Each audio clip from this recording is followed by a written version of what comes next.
বিসমিল্লাহির রহমানির রহিম। আসসালামু আলাইকুম।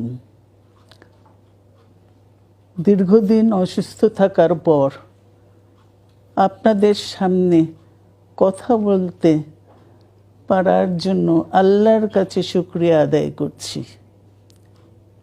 আমার কারাবন্দী অবস্থায় আপনারা আমার কারামুক্তি ও রোগ মুক্তির জন্য সংগ্রাম করেছেন, দোয়া করেছেন। সেজন্য আমি আপনাদের সকলকে ধন্যবাদ জানাচ্ছি। দীর্ঘ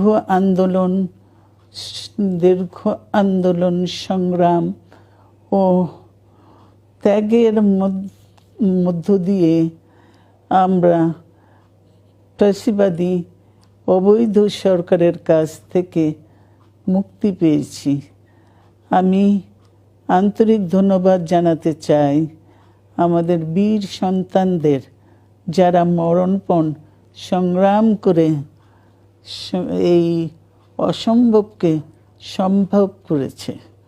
শত শত শহীদদের জানাই শ্রদ্ধা।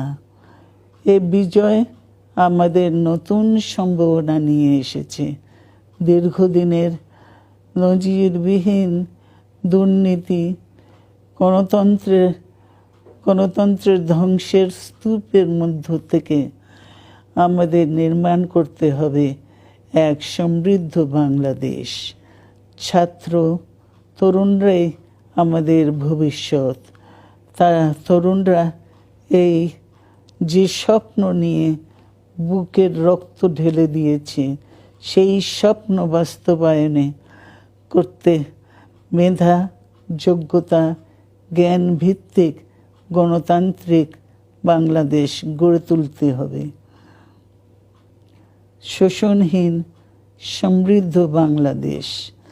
সকল ধর্মের গোত্রের অধিকার নিশ্চিত করতে হবে। শান্তি,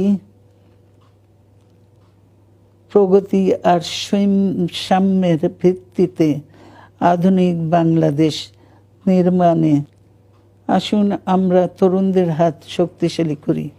ধ্বংস নয়, প্রতিশোধ নয়, প্রতিহিংসা নয়, ভালোবাসা, শান্তি ও জ্ঞান ভিত্তিক সমাজ গড়ে তুলি।